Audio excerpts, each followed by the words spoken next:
ಗುರುರ್ಬ್ರಹ್ಮ ಗುರುರ್ವಿಷ್ಣು ಗುರುರ್ದೇವೋ ಮಹೇಶ್ವರ ಗುರುರ್ ಸಾಕ್ಷಾತ್ ಪರಬ್ರಹ್ಮ ತಸ್ಮೈ ಶ್ರೀ ಗುರವೇ ನಮಃ. ಚಿದಂಬರ ನಮಸ್ತೆಸ್ತು ಚಿಂತಿತಾರ್ಥಪ್ರದಾಯಿನೇ ಔದುಂಬರ ಸದಾವಾಸ ಚಿದಂಬರ ನಮೋಸ್ತುತೆ. ಎಲ್ಲ ಆತ್ಮಜ್ಯೋತಿಗಳಿಗೆ ಸಾಷ್ಟಾಂಗ ಪ್ರಣಾಮ. ಇಂದಿನ ರಾಜಾರಾಮ್ ಮಹಾರಾಜರವರ ಇನ್ನೊಂದು ಭಕ್ತಿಪರ ಭಂಗವನ್ನು ನೋಡೋಣ. ಯಾತ್ರಲ್ಲವರು ಭಜನೆ ಮಾಡಬೇಕು, ಕೀರ್ತನ ಮಾಡಬೇಕು. ಹೆಂಗೆ ಮಾಡಬೇಕಪ್ಪ ಭಜನೆ ಕೀರ್ತನೆ ಹೆಂಗೆ ಮಾಡಬೇಕು? ಇವತ್ತು ಅದೇ ಶ್ರೀ ಮಹಾರಾಜರ ಪ್ರವಚನದಲ್ಲಿ ಹೇಳ್ತಾರೆ, ಭಜನೆ ಮಾಡುವಾಗ ನಾನು ಹೆಂಗೆ ಮಾಡಬೇಕು ಭಜನೆ ಅಂದರೆ, ನಾನು ಚಿದಂಬರ ಇನ್ಬಿಟ್ಟು ಇನ್ಯಾರೂ ಭಜನೆ ಕೇಳಿಸ್ಕೋತಾ ಇಲ್ಲ ಅನ್ನೋ ಭಾವನೆಯಿಂದ ತಲ್ಲೀನರಾಗ್ರಿ, ತನ್ಮಯತೆಯಿಂದ. ನಾನು ಆ ದಿಂಡಿನಲ್ಲಿ ಹೋಗ್ತಾ ಇರ್ತೀನಿ, ಸಾಂಬ ಚಿದಂಬರ ಸಾಂಬ ಚಿದಂಬರ. ಆವಾಗ ಮುಖದಲ್ಲಿ ಏನಿರಬೇಕಪ್ಪ? ಪ್ರಸನ್ನತೆ ಇರಬೇಕು, ಆನಂದ ಇರಬೇಕು. ನಾನು ನಿನ್ನ ನಾಮವನ್ನು ಘೋಷ ಮಾಡಿಕೊಂಡು, ಗರ್ಜನೆ ಮಾಡಿಕೊಂಡು, ಗಜರ ಮಾಡ್ಕೊಂಡು ನಾನು ಇಲ್ಲ ಅಲ್ಲೆಲ್ಲ ದಿಂಡಿದಲ್ಲಿ ಹೋಗುವಾಗ ನಾವು ಹಿಂಗೆ ಹೋಗ್ತೀವಿ. ಯಾಕಪ್ಪ ನೀವು ಹೇಳ್ತಿದ್ದೀರಾ? ಹೇಳುವಾಗ ಹೆಂಗಿರಬೇಕು? ಸ್ಫೂರ್ತಿ, ಆನಂದ, ಇನ್ಸ್ಪಿರೇಷನ್ ಒಳಗಿಂದ, ಅಯ್ಯೋ ನಾನು ನಿನ್ನ ನಾಮ ತಗೊಳ್ತಿದ್ದೀನಲ್ಲಪ್ಪ ಪರಮಾತ್ಮ, ಎಷ್ಟು ಒಂದು ಮಹತ್ ಭಾಗ್ಯ ಇದೆ ನನ್ನ ಜೀವನದಲ್ಲಿ ಅಂತ ಆನಂದ ಆಗಬೇಕು. ಅಂದರೆ ಅದ್ರ ಬಗ್ಗೆ ನಮಗೆ ಭಜನೆ ಬಗ್ಗೆ ರುಚಿ ಬರಬೇಕು, ಪ್ರೀತಿ ಬರಬೇಕು. ಅದಕ್ಕೆ ನಾವು ಅವನನ್ನು ಏನು ಮಾಡಬೇಕು? ಫಸ್ಟು ಯಾವ ಕಾರಣವಿಲ್ಲದನ್ನು ಪರಮಾತ್ಮನ ಪ್ರೀತಿ ಮಾಡಬೇಕು. ಆವಾಗ ಆ ಭಜನೆಯಲ್ಲಿ ನಮಗೆ ರುಚಿ ಬರುತ್ತೆ. ನಾವಿವಾಗ ಒಂದು ಭಜನೆ ಹೇಳ್ತೀವಿ, ಒಂದು ಅಭಂಗ ಹೇಳ್ತೀವಿ, ನಮ್ಮ ತಲೆ ಒಳಗೆ ಏನಿರುತ್ತಪ್ಪ ಮಾತು, ಇವ್ರು ಕೇಳಿಸ್ಕೋತಾರೆ, ಇವ್ರೇನು ಅನ್ಕೋತಾರೆ, ಅಥವಾ ಅವ್ರು ಯಾರೋ ಮ್ಯೂಸಿಕ್ ಟೀಚರ್ ಇರಬೇಕು, ಅವ್ರು ನನ್ನ ಬಗ್ಗೆ ಏನು ಅನ್ಕೋತಾರೆ, ಅಥವಾ ಇವ್ರೇನು ಅನ್ಕೋತಾರೆ, ಅವ್ರೇನು ಅನ್ಕೋತಾರೆ, ನನಗೇನು ಬರೋದಿಲ್ಲ. ಹೌದು, ನನಗೇನು ಬರೋದಿಲ್ಲ. ಯಾಕಪ್ಪ? ಇಷ್ಟು ದಿವಸ ನಾನು ಪ್ರಪಂಚದಲ್ಲಿದ್ದೆ, ಪರಮಾರ್ಥಕ್ಕೆ ನಾನು ಬಂದಿರಲಿಲ್ಲ. ಯಾರಿಗೆ ಯಾರಿಗೆ ಆ ಇದ್ರದ್ದು ಗಂಧ ಇರುತ್ತೋ, ಭಜನೆಯಾದ ಗಂಧ ಇರುತ್ತೋ, ಅವ್ರೇನು ಮಾಡ್ತಾರೆ? ಸತತವಾಗಿ ಅದನ್ನೇ ಹೇಳ್ಕೊತಿರ್ತಾರೆ. ಆ ಹೇಳಿ ಹೇಳಿ ಹೇಳಿ ಹೇಳಿ ಹೇಳಿ ನಾಲ್ಗೆ ಏನಾಗಿರುತ್ತೆ? ನಾಲ್ಗೆ ಹಾಗೆ ಹೊರಡುತ್ತೆ, ಕಂಠ ಹಾಗೆ ಹೊರಡುತ್ತೆ, ವಾಯ್ಸ್ ಹಾಗೆ ಬರ್ತಿರತ್ತೆ. ಅದಕ್ಕೆ ಅದು ಅವ್ರದ್ದು ಗುಣ, ಅದು ಅವ್ರ ಕಲಾ. ಅದು ನಮ್ಮ ಕಲಾ ಏನಿದೆ ಪ್ರಪಂಚದಲ್ಲಿ, ನಾವು ದುಡಿಯೋದ್ರಲ್ಲಿ ಹೋದ್ವಿ, ನಮಗೆ ಟೈಟಲ್ ಬೇಕು, ಉಪಾಧಿಗಳು ಬೇಕು, ಡಾಕ್ಟ್ರ್ ಆಗಬೇಕು, ಇಂಜಿನಿಯರ್ ಆಗಬೇಕು, ಪ್ರೊಫೆಸರ್ ಆಗಬೇಕು, MBA CA ಆಗಬೇಕು. ಅದೆಲ್ಲ ಮಾಡಲಿಕ್ಕೂ ಕೂಡ ಆ ಪರಮಾತ್ಮ ಬುದ್ಧಿ ಕೊಟ್ಟಿರೋದನ್ನು ಆ ಸ್ಥಿತಿ ಗಳಿಸ್ಲಿಕ್ಕೆ ಸಾಧ್ಯ ಆಯಿತು. ಅಲ್ಲಿ ನಮ್ಮ ಮನಸ್ಸು ಸಂಪೂರ್ಣವಾಗಿ ತೊಡಗಿಸಿದಾಗ ನಮಗೆ A ಗ್ರೇಡ್ ಸಿಕ್ತು, ಯಾವುದೋ ಒಳ್ಳೆ ಪೊಸಿಷನ್ ಸಿಕ್ತು, ಒಳ್ಳೆ ಕಂಪನಿದಲ್ಲಿ ಒಳ್ಳೆ ಕೆಲಸ ಸಿಕ್ತು, ಲಕ್ಷಾಂತರ ರೂಪಾಯಿ ಗಳಿಸ್ತಿದ್ವಿ. ಆದರೆ ಯಾವಾಗ ನಮ್ಮ ಮನಸ್ಸು ಇಲ್ಲಿ ಬಂತು ಪರಮಾರ್ಥಕ್ಕೆ, ಅಲ್ಲೇನಾಯ್ತು? ನಮಗೆ ಆ ಪೊಸಿಷನ್ನು, ಆ ಉಪಾಧಿಗಳು ಅಲ್ಲಿ ಬಿಟ್ಟು ಬರ್ದಲೇ ಅದನ್ನು ಹಿಡ್ಕೊಂಡು ಇಲ್ಲಿ ಬಂದ್ವಿ. ನನ್ನಲ್ಲಿ ಏನು ಪೊಸಿಷನ್ನಲ್ಲಿದೆ ಗೊತ್ತಾ ನಿಮಗೆ? ಆದರೆ ಇಲ್ಲಿ ಪರಮಾರ್ಥದಲ್ಲಿ ಗುರುಗಳು ಏನು ಹೇಳ್ತಾರಪ್ಪ? ಅಭಿಮಾನ ಬಿಡಬೇಕು. ನೀನು ಏನು ಬೇಕಾದ್ರೆ ಹಿಡ್ಕೊಂಡು ಹೋಗಲ್ಲಿ. ಆದರೆ ಇಲ್ಲಿ ಭಜನೆ ಮಾಡುವಾಗ ನನಗೆ ಭಜನೆ ಈಗ ಬರೋದಿಲ್ಲ, ಏನು ಭಜನೆ ಬರೋದಿಲ್ಲಪ್ಪ. ಬೇರೆಯವ್ರು ಹೇಳೋದನ್ನು ಕೇಳಿ ಕೊಂಡಾಡಬೇಕು. ನಮಗೆ ಹೆಂಗೆ ಟಾರ್ಗೆಟ್ ಅಚೀವ್ ಮಾಡಿದಾಗ ಬಾಸ್ ಕೊಂಡಾಡ್ದಾಗ ನಮ್ಮ ಕಾಲರ್ ಟೈಟ್ ಮಾಡ್ಕೊಂಡಿದ್ವೋ, ಪರಮಾರ್ಥದಲ್ಲಿ ಯಾರಿಗಿಷ್ಟ ಇದೆಯೋ, ಪರಮಾರ್ಥದ ಆವಡಿ ಯಾರಿಗಿದೆಯೋ, ಭಗವಂತ ಪ್ರೇಮಿಗಳು ಯಾರಿದ್ದಾರೋ, ಸಂತರು ಯಾರಿದ್ದಾರೋ, ಅವ್ರು ಭಗವಂತನ ಕೊಂಡಾಡ್ತಿರ್ತಾರೆ. ಅವರು ಆ ಕೊಂಡಾಡಿ ಕೊಂಡಾಡಿ ಕೊಂಡಾಡಿ it's a mere sheer practice. ಅದು ಎವ್ರಿಥಿಂಗ್ ಈಸ್ ಅ ಪ್ರಾಕ್ಟೀಸ್. ಏನು ಹೇಳ್ದ ಕೃಷ್ಣ ಅರ್ಜುನನಿಗೆ? ಅಸಂಶಯಂ ಮಹಾಬಾಹೋ ಮನೋದುರ್ನಿಗ್ರಹಂ ಚಲಂ ಅಭ್ಯಾಸೇನ ತು ಕೌಂತೆಯ ವೈರಾಗ್ಯೇಣ ಚ ಗೃಹ್ಯತೆ. ಅಭ್ಯಾಸೇನ ತು ಕೌಂತೆಯ. ಕೌಂತೆಯ, ಯಾವುದಾದ್ರು ಮಾತಿರಲಿ, ಅದನ್ನು ನೀನು ಅಭ್ಯಾಸ ಮಾಡಲೇಬೇಕು. ಈ ಹಾಡು ಹೇಳೋದಾರು ಆಗಲಿ, ಅಭಂಗ ಹೇಳೋದಾರು ಆಗಲಿ, ಸತತವಾಗಿ ಮನೆಯಲ್ಲಿ ಕೂತ್ಕೊಂಡು ಹಾಡು ಹೇಳ್ತಾ ಕೂತ್ಕೊಳ್ರಿ ನೀವು. ಅವಾಗ ಯಾಕೆ ಬರೋದಿಲ್ಲ? ನಮಗೂ ಬರುತ್ತವಾಗ. ದೇವಾಧಿದೇವ ಸ್ವಾಮಿ ಸದ್ಗುರುರಾಯ ಅಗಾಧ ತುಜಿ ಲೀಲಾ ಬ್ರಹ್ಮರೂಪ ಹೇ ಮಾಯಾ. ಈ ಅವಂಗನ ಗುರುಗಳು ರೆಕಾರ್ಡ್ ಮಾಡಿ ಕಳಿಸಿದ್ರು. ಅದನ್ನು ಕಲ್ತ್ಕೊಂಡ್ರೆ ಅದೆಷ್ಟು ಬಾರಿ ಹೇಳಬೇಕು? ಈಗ ಅದನ್ನು ಬರ್ಕೊಂಡ ಮೇಲೆ ಚಿಂತನ ಮನನ ಹೆಂಗೆ ಮಾಡ್ಬೇಕು? ಅದನ್ನು ಪದೇ ಪದೇ ಪದೇ ಪದೇ ಹೇಳ್ಕೊಳ್ತಿದ್ದೆ. ಅದನ್ನು ಎಷ್ಟು ಪದೇ ಪದೇ ಹೇಳ್ಕೊಳ್ಳೋದು, ಶಬ್ದನ ನೋಡೋದು, ಅರ್ಥ ಮಾಡ್ಕೊಳ್ಳೋದು, ಅದನ್ನು ಪದೇ ಪದೇ ಹೇಳೋದು. ಅವಾಗ ನೀವು ಬುಕ್ಕು ಬೇಡ, ಏನು ಬೇಡ, ನಿಮ್ಮ ಪಾಡಿಗೆ ನಿಮ್ಮ ಮನಸ್ಸು ಹೇಳ್ತಾ ಇರುತ್ತದೆ ಹಾಡು. ಸ್ಥಿರ ಕರೋ ಮೇರೆ ಮನು, ಇನ್ನೊಂದು ಪ್ರಥಮನ ಮನ ನಿಜ ರೂಪದೇ ದೇಕುನ. ಸುಮ್ಮನೆ ಮನಸ್ಸು ಕೂತಿದ್ರೆ ಅವು ತಾನೇ ಹೇಳ್ಕೋಬೇಕು ಅನ್ನಿಸ್ತಿರುತ್ತೆ. ಯಾಕೆ? Practice practice practice. ಅಲ್ಲಿ ಪ್ರೇಮ ಭಾವನೆ ಇರಬೇಕು. ಏನು? ನನ್ನ ಚಿದಂಬರ ಕೇಳಿಸ್ಕೊತಿದ್ದಾನೆ. ಅದರಲ್ಲಿ ಹೊರತಾಗಿ ಮೀರಾಬಾಯಿ ಏನು ಮಾಡ್ತಿದ್ಲು? ತನ್ನ ವೀಣಾ ಹಿಡ್ಕೊಂಡು ಕೂತಿರ್ತಿದ್ಲು, ಮೇರೆ ತೋ ಗಿರಿಧರ್ ಗೋಪಾಲ್. ಇನ್ಯಾರೂ ಇಲ್ಲಪ್ಪ. ಅವನ ಸಲುವಾಗಿ ಅವಳು ಹಾಡು ಹೇಳ್ತಿದ್ಲು, ಕುಣಿತಿದ್ಲು, ಮಗ್ನನಾಗಿ ಕುಣಿತಿದ್ಲು. ಏನು ಹೇಳ್ತಿದ್ಲು? करना फकीरी फिर क्या दिलगिरी, सदा मगन में रहना जी। फकीरी करना है तो मगन में रहो, हमेशा खुश रहो, कैसे भी हाल में रखो परमात्मा आपको। कोई दिन ढोलिया ना कोई दिन तलाई, कोई दिन भूई पर लौटना जी। मीरा कहे प्रभु गिरधर नागर, मीरा कहे प्रभु गिरधर नागर, आए दिन सो रहना जी। कोई दिन भूई पर लौटना पड़ेगा, ज़मीन पर सोना पड़ेगा, कोई दिन गद्दी पे सोना पड़ेगा, कोई दिन लड्डू मिलेगा, कोई दिन रोटी मिलेगा। जो हाल में परमात्मा मेरे प्रभु गिरधारी ने रखा है उस हाल में मैं मगन हूँ। आए दिन सो रहना जी। उनके ध्यान में आप रहेगी तो कैसा दिन जाता है आपको पता भी नहीं चलेगा। ಅಂಥದ್ದು ಭಜನೆ ಇದೆ, ನನಗೆ ಆವಡಿ ಕೊಡಪ್ಪ. ಏನು ಹೇಳ್ತಾರೆ ರಾಜಾರಾಮ್ ಮಹಾರಾಜರು? ಎಲ್ಲರೂ ಸೇರಿ ನೋಡೋಣ. ಚಿಂತನ ಮನನ ಮಥನ ಮಾಡೋಣ.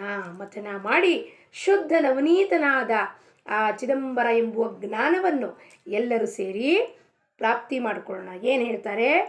ಚಿದಂಬರ ದೇಯಿ ಆವಡಿ ಭಜನಿ, ಪ್ರೇಮ ಭಾವಮನಿ ಅಖಂಡಿತ, ದೇಯಿ ಚಿದಂಬರ ಕೀರ್ತನ ಗಜರ, ನಿವವಿ ಅಂತರ ಬ್ರಹ್ಮರೂಪಿ, देई चिदंबरा सगुणते भेटी, आनंदाची सृष्टी करी मज, दास म्हणे देई चरणाची भक्ती, चिदंबरा प्राप्ती तेणे तुझी.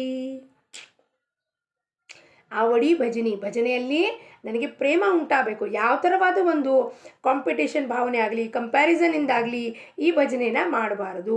ಅವ್ರು ಚೆನ್ನಾಗಿ ಹೇಳಿದ್ರು ನನಗೆ ಬರೋದಿಲ್ಲ ಅದಕ್ಕೆ ನಾನು ಅವ್ರಕ್ಕಿಂತ ಪ್ರಾಕ್ಟೀಸ್ ಮಾಡಿ ಹೇಳ್ಬಿಡ್ತೀನಿ, ಅಥವಾ ನನಗೆ ಬರೋದಿಲ್ಲ ಅಂತ ಆತ್ಮನಿಂದನೆ ಮಾಡ್ಕೊಳ್ಳೋದಾಗಲಿ ಅಲ್ಲ. ಇದರಲ್ಲಿ ಪ್ಯೂರ್ ನಿಮ್ಮ ಮನಸ್ಸಿಂದ ಬರಬೇಕು. ನಾನು ಚಿದಂಬರನ ಸಲುವಾಗಿ ಹೇಳಬೇಕು. ಪ್ರೇಮ ಭಾವ ಮನಿ ಅಖಂಡಿತ. ಹೆಂಗಿರ್ಬೇಕು ಈ ಪ್ರೇಮ ಭಾವನೆ ಅವನ ಸಲುವಾಗಿ? ಅಖಂಡಿತ. ತುಂಡು, ಅಖಂಡ ಅಂದರೆ ತುಂಡಾಗೋದು. ತುಂಡಾಗಲೇಬಾರ್ದು. ಒಂದು ಕ್ಷಣಕ್ಕೂ ನನಗೆ ಬರಲಿಲ್ಲ, ನಾನು ಕಲ್ತ್ಕೋತೀನಿ, 10 ಬಾರಿ ಹೇಳ್ಕೊತೀನಿ, 50 ಬಾರಿ ಹೇಳ್ಕೊತೀನಿ. ಮಿಕ್ಸರ್ ಇಡ್ಲಿ ಹಿಟ್ಟು ರುಬ್ತಾ ಇರ್ತೀನಿ, ಆವಾಗ ಭಂಗ ಹೇಳ್ಕೊಳ್ತೀನಿ. ವಾಷಿಂಗ್ ಮಿಷಿನ್ ಬಟ್ಟೆ ಹಾಕಿದಾಗ ಹೇಳ್ಕೊತೀನಿ. ಬಟ್ಟೆ ಹರುವಾಗ ಹೊರಗಡೆ ಹೋಗುವಾಗ ಹರುವಾಗ ಬಟ್ಟೆ ಹರಬೇಕು, ಅವಾಗ 4 ಅಭಂಗ 2 ಅಭಂಗ ಹೇಳ್ಕೊತಿರ್ತೀನಿ. ಅಂದರೆ ಯಾವ ಸಮಯ ನನಗೆ ಕೆಲಸ ಮಾಡ್ತಿರ್ತೀನಿ ಆ ಸಮಯದಲ್ಲಿ ಎಲ್ಲ ನನಗೆ ಅಭಂಗ ಹೇಳ್ಕೋಬೇಕು ಅಂದಾಗ ಆ ಕೆಲಸ ಮಾಡ್ತಾ ಮಾಡ್ತಾ ಮಾಡ್ತಾ ಅಭಂಗ ಹೇಳಿದಾಗ ಆ ಚಿದಂಬರನ ಶಕ್ತಿ ಆ ಕೆಲಸದಲ್ಲೂ ಹೋಗುತ್ತೆ. ಅಡುಗೆ ಮಾಡೋದ್ರಲ್ಲಿ ಸಂಪೂರ್ಣವಾಗಿ ಚಿದಂಬರನ ಅಭಂಗ ಹೇಳ್ಕೋತ ಮಾಡಿದ್ರೆ, ಚಿದಂಬರ ಚಿದಂಬರ ದಾಸಮಣೆ ದಾಸಮಣೆ ಅಂತ ಹೇಳಿದ್ರೆ ರಾಜಾರಾಮ್ ಮಹಾರಾಜರ ಭಕ್ತಿ ಶಕ್ತಿ, ಚಿದಂಬರನ ಸಾಕ್ಷಾತ್ ಬ್ರಹ್ಮಶಕ್ತಿ ಆ ಅಡುಗೆದಲ್ಲೂ ಹೋಗುತ್ತೆ. ತಿಂದವ್ರ ಮನಸ್ಸು ಶಾಂತ ಆಗುತ್ತೆ, ನಾವು ಮಾಡಿದವ್ರ ಮನಸ್ಸು ಶಾಂತಿ ಇರುತ್ತೆ. ಸದಾಕಾಲ ಅವನಲ್ಲಿ ಅಖಂಡಿತವಾಗಿ ಪ್ರೇಮ ಭಾವ ಉಂಟಾಗುತ್ತೆ. ಅದಕ್ಕೆ ಭಕ್ತಿಯಲ್ಲಿ ಪರಮೋಚ್ಚ ಪ್ರೇಮ ಭಾವನೆ ಅಂತಾರೆ. ದೇಯಿ ಚಿದಂಬರ ಕೀರ್ತನ ಗಜರ ನಿವವಿ ಅಂತರ ಬ್ರಹ್ಮರೂಪಿ. ಆ ಕೀರ್ತನೆಯದ ಗಜರನ್ನು ಕೊಡಪ್ಪ ನನಗೆ. ಅಂದರೆ ಈಗ ಮನಸ್ಸು ಬಂದ ಕೂಡಲೇ ನಾನು ಕೀರ್ತನ ಮಾಡೋಕ್ಕೆ ಶುರು ಮಾಡಬೇಕು. ಕೀರ್ತನ ಅಂದರೆ ಏನು? 10 ಜನನ ಕರ್ಕೊಂಡು ಮಾಡೋದೇ ಕೀರ್ತನ ಅಲ್ಲ. ನಾನು ಒಬ್ಬಾಕಿನೇ ಕೀರ್ತನ ಮಾಡ್ಕೋಬೋದು. ನಮ್ಮ ಮನೆಯಲ್ಲಿ ವೀಣಾ ಇದ್ದರೆ ವೀಣಾ ಹಿಡ್ಕೊಂಡು ನಾವು ಶುರು ಮಾಡ್ಬೋದು, ಅಭಂಗ ಹೇಳೋದನ್ನು ಶುರು ಮಾಡ್ಬೋದು. ಎಷ್ಟು ಬೇಕೋ ಅಷ್ಟು ಹೇಳ್ಕೊಳ್ರಿ. ಯಾರು ತಡೆ ಹಿಡಿತಾರೆ? ಯಾರೂ ತಡೆ ಹಿಡಿಯೋದಿಲ್ಲ. ನಿವವಿ ಅಂತರ ಬ್ರಹ್ಮರೂಪಿ. ಬ್ರಹ್ಮರೂಪಿಯಾಗಿ ಅಂತರಂಗದಲ್ಲಿ ನನ್ನ ಮನಸ್ಸಲ್ಲಿ ಈ ಬ್ರಹ್ಮರೂಪವನ್ನು ನೆಲೆಸಪ್ಪ. ಬ್ರಹ್ಮರೂಪ ಆಗಿ ನೀನು ನೆಲೆಸು ಅಂದರೆ ಆತ್ಮಜ್ಞಾನನಾಗಿ ನೆಲೆಸು. ಆ ಬೆಳಕು ನನಗೆ ಕಾಣಿಸ್ಲಿ, ನಿನ್ನ ನಿರಾಕಾರ ಸ್ವರೂಪ ದರ್ಶನ ಆಗಲಿ. ನನ್ನ ಮನಸ್ಸನ್ನು ಅಂತರಂಗವನ್ನು ಶಾಂತ ಮಾಡು, ಸಮಾಧಾನಗೊಳಿಸಪ್ಪ ಚಿದಂಬರ. ದೇಯಿ ಚಿದಂಬರ ಸಗುಣ ಭೇಟಿ ಐತೆ. ಈಗ ಸಗುಣ ಭೇಟಿ ಹೆಂಗಾಗತ್ತಪ್ಪ ನಮಗೆ? ಸದ್ಗುರು ಸಿಗ್ತಾರೆ. ಯಾರು ಸದ್ಗುರು? ಅವ್ರ ಚಿದಂಬರ ಸ್ವರೂಪನೇ ಆಗಿರುತ್ತಾರೆ. ಮತ್ತು ಸಗುಣ ಭೇಟಿ ಹೆಂಗಾಗತ್ತೆ? ಮೂರ್ತಿ ರೂಪದಲ್ಲಿ ಆಗ್ಬೋದು, ಫೋಟೋ ರೂಪದಲ್ಲಿ ಆಗ್ಬೋದು, ಕ್ಷೇತ್ರ ರೂಪದಲ್ಲಿ ಆಗ್ಬೋದು, ಅಕ್ಷರ ಬ್ರಹ್ಮ ರೂಪದಲ್ಲೂ ಆಗಬಹುದು. ದೇಯಿ ಚಿದಂಬರ ಸಗುಣತೆ ಭೇಟಿ. ಸಗುಣ, ಗುಣಾಸಹಿತ. ಯಾವಾಗ ಪರಮಾತ್ಮ ನಿರಾಕಾರದವನು, ಆ ಬೆಳಕು ಶುದ್ಧವಾದ ಚೈತನ್ಯ ಆಕಾರ ತೊಗೊಂಡು ಬರ್ತಾನೋ ಅವನಿಗೂ ಗುಣ ಬರುತ್ತವಾಗ. ಸತ್ವ ರಜ ತಮೋ ಗುಣ ಎಲ್ಲ ಗುಣ ಹೊಂದಿ ಅವನು ಮಾನವ ಜನ್ಮ ತಗೊಳ್ತಾನೆ, ಅವತಾರ ತಾಳಿ. ಅವನು ಅಲಿಪ್ತನಾಗಿರ್ತಾನೆ. ಆದರೆ ಮಾನವ ಜನ್ಮಕ್ಕೆ ಬಂದಾಗ ಸಾಮಾನ್ಯ ಮನುಷ್ಯನಾಗಿ ವರ್ತನೆ ಮಾಡಿ ತೋರಿಸುವಾಗ ಆ ಗುಣಗಳು ಬೇಕಾಗ್ತವೆ. ಅದಕ್ಕೆ ಸಗುಣ ಭೇಟಿ ಅಂದರೆ ಹೆಂಗೆ? ಸಾಕ್ಷಾತ್ ಒಂದು ಮೂರ್ತಿ ರೂಪದಲ್ಲಿ ದರ್ಶನ ಆಗ್ಬೋದು, ಸಾಕ್ಷಾತ್ ಊರ್ಜಾ ರೂಪದಲ್ಲಿ ದರ್ಶನ ಆಗ್ಬೋದು, ಸಾಕ್ಷಾತ್ ನಮಗೆ ಬ್ರಹ್ಮ ಅಕ್ಷರ ಬ್ರಹ್ಮ ಚಿದಂಬರ ಎಂಬುವ ಅಕ್ಷರ ನಾವು ಬರೆದಿದ್ದ ನೋಡಿದ್ರೆ ಅದು ಅವನು ಅಕ್ಷರ ಬ್ರಹ್ಮನೂ ಸಗುಣ ಭೇಟಿಯೇ ಅದು. ಈ ರೀತಿಯಲ್ಲಿ ನಾವು ಅಭಂಗ ಹೇಳಿದ್ರೆ ಏನು, ಅದೊಂದು ಸಗುಣ ಭೇಟಿಯೇ ನಮಗೆ ಆಗ್ತಾ ಇರುತ್ತೆ, ಸಾಕ್ಷಾತ್ ಆಗ್ತಿರುತ್ತೆ. ಆದರೆ ನಮ್ಮ ಧ್ಯಾನಕ್ಕೆ ಬರುವುದಿಲ್ಲ. ನಾವೇನು ಅನ್ಕೋತೀವಿ, ಆ ಫೋಟೋಯಿಂದ ಅವನು ಆಚೆ ಬಂದು ನಮ್ಮ ಕಣ್ಮುಂದೆ ನಿಂತ್ಕೋಬೇಕು, ಅಂಥದ್ದೊಂದು ಕಣ್ಮುಂದೆ ಬಂದು ನಿಂತ್ಕೋಬೇಕು ಸ್ಥಿತಿಗೆ ಹೋಗಬೇಕು ಅಂದರೆ ನಾವು ಎಲ್ಲವನ್ನು ಬಿಟ್ಟು, ಜಗತ್ತನ್ನು ಬಿಟ್ಟು ಕೇವಲ ಅವನು ಧ್ಯಾನದಲ್ಲಿ ಮಗ್ನನಾದರೆ 5 ವರ್ಷ 10 ವರ್ಷ ಹೀಗೆಲ್ಲವೂ ಸತತವಾಗಿ ನಮ್ಮ ಧ್ಯಾನ ಕೇವಲ ಅಖಂಡಿತವಾಗಿ ಅವನ ಮೇಲೆ ಇರಬೇಕು. ಅವಾಗ ಅವನು ಭೇಟಿ ಕೊಡ್ತಾನೆ.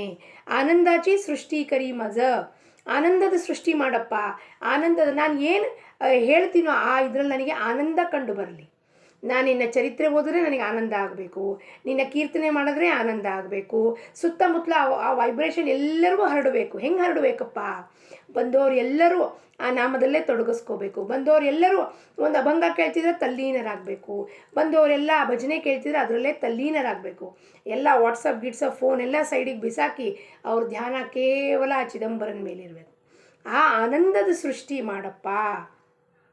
ಸೃಷ್ಟಿ ಯಾರು ಮಾಡ್ತಾರೆ? ಬ್ರಹ್ಮ ಮಾಡ್ತಾರೆ. ನಾವೇ ಸೃಷ್ಟಿ ಏನು ಮಾಡಬೇಕು? ಒಂದು ಸೃಷ್ಟಿ ಮಾಡಬೇಕು, ಒಂದು ವಿಚಾರ ಸೃಷ್ಟಿ ಮಾಡಬೇಕು ಅಂದರೆ ಈ ವಿಚಾರದಿಂದ 10 ಜನಕ್ಕೆ ಉಪಯೋಗ ಆಗಬೇಕು ಅಂತ ಒಂದು ಸೃಷ್ಟಿಯನ್ನು ಮಾಡಬೇಕು. ಎಂಥ ಸೃಷ್ಟಿ? ಆನಂದದ ಸೃಷ್ಟಿ ಕರಿ ಮಜ. ನಾನು ಏನಾದರೂ ಸೃಷ್ಟಿ ಮಾಡಿದ್ರಲ್ಲಿ ಕೇವಲ ಜನಕ್ಕೆ ಏನು ಮುಟ್ಟಬೇಕು? ಆನಂದ ಆನಂದ ಆನಂದ, ಅದೇ ಮುಟ್ಟಬೇಕು, ಅದ್ರ ಹೊರತಾಗಿ ಇನ್ನೇನು ಮುಟ್ಟಬಾರ್ದು. ದಾಸಮಣೆ ದೇಯಿ ಚರಣಾಚಿ ಭಕ್ತಿ ಚಿದಂಬರ ಪ್ರಾಪ್ತಿ ತೇಣೆ ತುಜಿ. ನಿನ್ನ ಚರಣ ಭಕ್ತಿಯನ್ನು ನನಗೆ ಕೊಡಪ್ಪ. ನಿನ್ನ ಚರಣವನ್ನು ಗಟ್ಟಿಯಾಗಿ, ಹೆಂಗೆ ತುಕಾರಾಮ್ ಮಹಾರಾಜರು, ಜನಾಬಾಯಿ, ಮೀರಾಬಾಯಿ, ವಿಠಾಬಾಯಿ ಅವ್ರ ಚರಣವನ್ನು ಹೆಂಗೆ ಗಟ್ಟಿಯಾಗಿ ಆಲಿಂಗನವನ್ನು ಮಾಡ್ಕೋತಾರೆ, ನಿನ್ನ ಈ ಚರಣವನ್ನು ಬಿಟ್ಟು ನನಗೇನೂ ಗತಿ ಇಲ್ಲ, ಅದಕ್ಕೆ ನಾನು ಅಜ್ಞಾನಿ ಇದ್ದೀನಿ, ನನಗೆ ನಿನ್ನ ಹೊರತಾಗಿ ಇನ್ನೇನೂ ಗೊತ್ತಿಲ್ಲಪ್ಪ ಅಂತ ಫಸ್ಟು ಯಾರು ಒಪ್ಕೋತಾರೋ ಆವಾಗ ಅವರಿಗೆ ಚಿದಂಬರನ ಪ್ರಾಪ್ತಿಯಾಗತ್ತೆ. ದಾಸಮಣೆ ದೇಯಿ ಚರಣಾಚಿ ಭಕ್ತಿ ಚಿದಂಬರ ಪ್ರಾಪ್ತಿ ತೇಣೆ ತುಜಿ. ಆವಾಗ ನಿನ್ನ ಪ್ರಾಪ್ತಿ ಆಗತ್ತೆ. ಅಂದರೆ ಏನಪ್ಪ, ಇಲ್ಲಿ ಚರಣವನ್ನು ಹಿಡ್ಕೊಳ್ಳೋದು ಅಂದರೆ ಏನು? ಹೋಗಿ ನಾವು ಫೋಟೋದಲ್ಲಿ ಆಲಿಂಗನ ಅಂತೂ ಮಾಡ್ತಿಲ್ಲ, ಮೂರ್ತಿದು ಆಲಿಂಗನ ಮಾಡ್ತಿಲ್ಲ, ಮತ್ತೆ ಚರಣ ಹಿಡ್ಕೊಳ್ಳೋದು ಅಂದರೆ ಏನು? ಚರಣದ ಭಕ್ತಿ ಕೊಡೋದು ಅಂದರೆ ಏನು? ಅಂದರೆ ನಮ್ಮ ತಲೆಯನ್ನು ಅವನ ಪಾದಕ್ಕೆ, ಅವನ 2 ಚರಣಗಳಕ್ಕೆ ಒಮ್ಮೆ ನಾವು ಮುಟ್ಸಿದ್ವಾ, ಅಲ್ಲಿ ನಮ್ಮ ಯಾವ ಕರ್ತವ್ಯನೂ ಮಾಡೋದು ಉಳಿಯೋದಿಲ್ಲ. ಸರೆಂಡರ್ ಅಂದರೆ ಏನು? ಯಾವ ಸ್ಥಿತಿಯಲ್ಲಿ ನನಗೆ ಅವನು ಇಟ್ಟಿದ್ದಾನೋ ಅದನ್ನು ಒಪ್ಕೋಬೇಕು ಫಸ್ಟು. ಇವತ್ತು ಅಪ್ರಿಯವಾದ ಘಟನೆ ಆಯಿತು, ನಾನು ಒಪ್ಕೋತೀನಪ್ಪ ಚಿದಂಬರ, ನಿನ್ನ ಇಚ್ಛೆ. ಅಪ್ರಿಯ ಘಟನೆಯಿಂದ ಇನ್ನೊಂದು ಯಾವುದೋ ಒಳ್ಳೆ ಸುದ್ದಿ ಬಂತು, ಅದು ನೀನು ಇಚ್ಛೆಯಿಂದ ಬಂತಪ್ಪ ಚಿದಂಬರ ಅಂದರೆ ಅವಾಗ ಸುಖ ದುಃಖ ಸಮಾಕೃತ್ವ, ಲಾಭೋ ಜಯೋ ಅಂದರೆ ಲಾಭನೂ ಇಲ್ಲ, ಹಾನಿ ಆದರೂ ಏನನ್ಸಲ್ಲ, ಲಾಭ ಆದರೂ ಜಯ ಆದರೂ ಏನನ್ಸಲ್ಲ, ಅಪಜಯ ಆದರೂ ಏನನ್ಸಲ್ಲ, ಮಾನ ಆದರೂ ಏನನ್ಸಲ್ಲ, ಅಪಮಾನ ಆದರೂ ಏನೂ ಅನ್ಸಲ್ಲ. ಆ ಸಮ ಬುದ್ಧಿ ಬರಬೇಕು ನಮಗೆ. ಅದು ಅವನ ಚರಣದಲ್ಲಿ ಪಾದದಲ್ಲಿ ನಾವು ನಮ್ಮ ಮಸ್ತಕವನ್ನು ಇಟ್ಟಾಗ, ಅಭಿಮಾನವನ್ನು ಬೀಳಿಸಿದಾಗ, ನಿನ್ನಿಚ್ಛೆಯಂತೆ ಏನಾಗ್ತಿದೋ ಅದನ್ನು ನಾನು ಸಂಪೂರ್ಣವಾಗಿ ಸ್ವೀಕಾರ ಮಾಡಿದ್ದೀನಪ್ಪ ಚಿದಂಬರ ಅನ್ನದೇ ತುಜೆ ಚರಣಾಚಿ ಭಕ್ತಿ. ಯಾಕೆಂದರೆ ಭಕ್ತಿಯ ಕ್ವೆಶನ್ಸ್ ಇಲ್ಲ, ಯಾವ ಥರವಾದ ಪ್ರಶ್ನೆ ಮಾಡಲಿಕ್ಕೆ ನಮಗೆ ಅಧಿಕಾರನೇ ಇಲ್ಲ ಪರಮಾತ್ಮನ ಹತ್ರ. ಈ ದೇಹ ಬಂದಿರೋದು ಪ್ರಾರಬ್ಧದಿಂದ. ಅವ್ನು ಭಕ್ತಿ ಮಾಡಲಿಕ್ಕೆ ಅಂದಮೇಲೆ ಅಲ್ಲಿ ಅವನ ಹತ್ರ ಯಾವ ಪ್ರಶ್ನೆ, ಕ್ವಶನ್ ಆನ್ಸರ್ ಸೆಷನ್ಸ್ ನಾವು ಮಾಡೋಕ್ಕೆ ನಮಗೆ ಅಧಿಕಾರವೇ ಇಲ್ಲ ಅನ್ನೋದ ಸ್ಥಿತಿ ಮುಟ್ಟಿದಾಗ ಚಿದಂಬರ ಪ್ರಾಪ್ತಿ ತೇಣೆ ತುಜಿ. ಅವಾಗ ಖಂಡಿತವಾಗಲೂ ಚಿದಂಬರನ ಪ್ರಾಪ್ತಿ ನಮ್ಮೆಲ್ಲರಿಗೂ ಆಗತ್ತೆ. ಅಭಂಗ ಪುಷ್ಪವನ್ನು ರಾಜಾರಾಮ್ ಮಹಾರಾಜರ ಚರಣಕ್ಕೆ, ಚಿದಂಬರನ ಚರಣಕ್ಕೆ ಅರ್ಪಿಸುತ್ತಾ ಲೋಕ ಸಮಸ್ತ ಸುಖಿನೋ ಭವಂತು. ಸದ್ಗುರು ಚರಣಾರವಿಂದ ಅರ್ಪಣಮಸ್ತು. ಜೈ ಚಿದಂಬರ.